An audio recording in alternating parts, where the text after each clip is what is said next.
Now things are starting to make a little sense.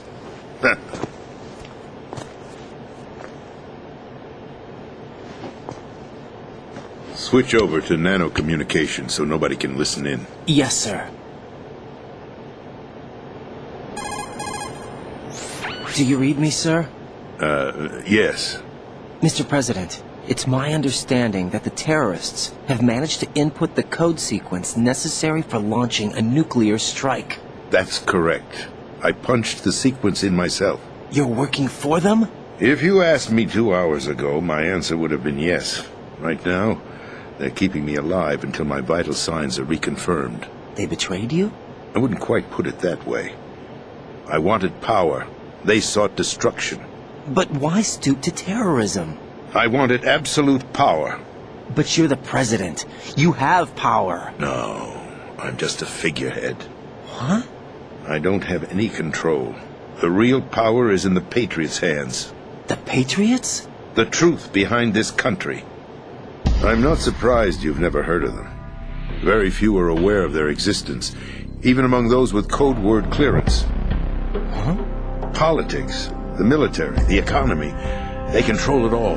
They even choose who becomes president. Putting it simply, the Patriots rule this country. No. Hard to believe, isn't it? But it's the truth. The space defense, income tax reduction, and national missile defense programs. Every policy that's been credited to me was actually done according to their instructions. Space defense was initiated by Congress. That's what the Patriots want the country to believe. It's all a show. Democracy is just a filler for textbooks. Think about it. Do you actually believe that public opinion influences the government? No. This country is shaped and controlled as the Patriots see fit. The people are shown what they want to believe. What you call government is actually a well-staged production aimed at satisfying the public. Huh? Don't look at me like that. I'm legally sane, you know. It's not your sanity that worries me. The Patriots. Even I don't know who the actual members are. Are they financial, political, or military leaders? No one knows who the Patriots really are. Even my instructions come from a cutout. All I've been told is that every key decision is made by a group of 12 men, known as the Wise Men's Committee. Your office? The White House? Merely puppets, pawns in a game. By pledging my loyalty, an insignificant son of a senator was awarded the presidency. Of course, that wasn't the only price I had to pay. What do you mean? Even if a pawn becomes a queen, it is still just a playing piece. I wanted to leave my own mark in history, but my ambitions were... You'll understand someday.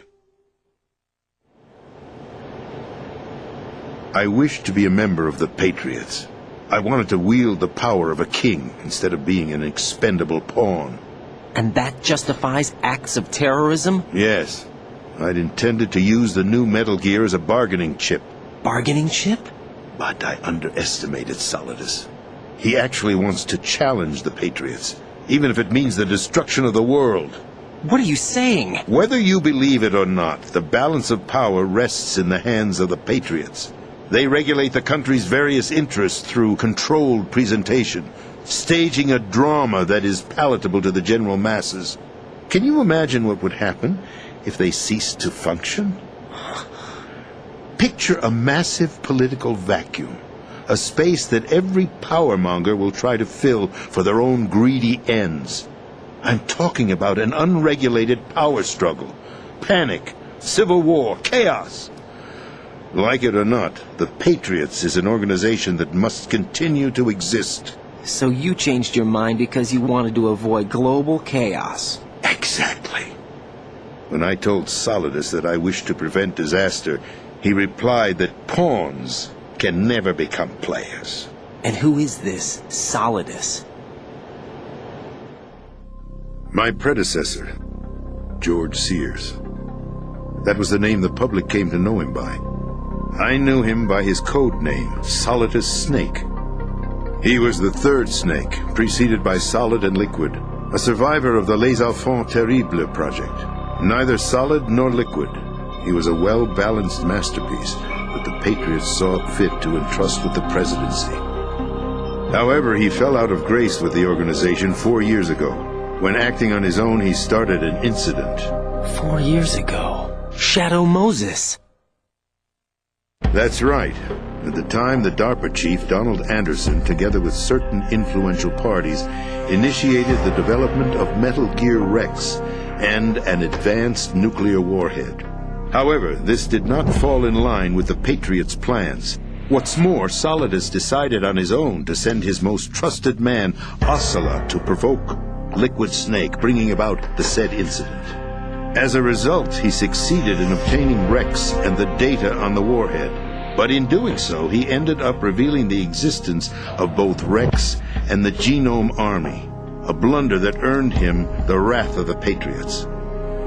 Shortly thereafter, Solidus was removed from the presidential office. I thought he resigned. That's the story given to the general public. Following his resignation, the Patriots selected me, their new pawn, for the presidency. But that would mean that the presidential race was... That was quite a show, wasn't it? It was a well-scripted drama staged by the Patriots for the benefit of the public. Even the Democrats and Republicans were dancing to the Patriots' tune. Everything went according to plan, but for one exception. Following his resignation, Solidus' health was scheduled to fail him, bringing about his untimely death. Capped? Correct. But before the Patriots could execute their plot, Solidus went underground with the help of Ocelot.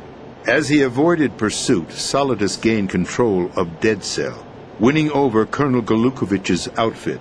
From there, he bided his time, knowing that his opportunity would soon arrive. What opportunity? The completion of the new Metal Gear project, an opportunity that would even his odds against the Patriots. By stealing the Patriots' most valued project, he would be able to place them in a very uncomfortable position. It's the only chance he has for survival. Once he has the new Metal Gear, he'll declare war against the Patriots. Needless to say, he must be stopped. Metal Gear is already operational. No, not yet. What you saw was Metal Gear Ray, hijacked 2 years ago from the Marines by Ocelot. That was not the new Metal Gear. Then where's the new Metal Gear? Right here. What? You're standing in it. To be more precise, this entire big shell facility is the new Metal Gear. What'd you say? No, I'm quite serious. The upper structure that you've seen is camouflage, designed to represent an offshore cleanup facility. The main structure extends from the foundation all the way down to the ocean floor. The connecting elevator is located on the B2 floor of the Shell 1 core. Arsenal Gear. That's the code name for the new Metal Gear. Arsenal? That's right. Arsenal. We're talking about an impregnable fortress carrying a load of over a couple of thousand missiles, including nuclear warheads, all protected by a horde of mass-produced Metal Gear Ray units. Mass-produced? The Ray unit was originally designed for the Marines to be used as a countermeasure against the Metal Gear variations throughout the world. The Patriots had Ray redesigned to protect the new Arsenal Gear. So now anti-Metal Gears are guarding a Metal Gear. Ironic, isn't it? That's not all. Arsenal Gear has full access to the military's tactical network, giving it the ability to exercise absolute control over our nation's armed forces, not to mention our nuclear armament. In short, Arsenal was created to be the core of our country. What kind of idiotic weapon? Weapon? No. You're not seeing the full picture. Arsenal Gear is more than just a military tool. It is a means to preserve the world as it is. It will establish a new form of control. The Patriots will use it to keep their place as the country's true rulers. Right now, they feel pressured and threatened. By what? They fear an overabundance of digital information. The world will drown in the coming flood of information, and they along with it.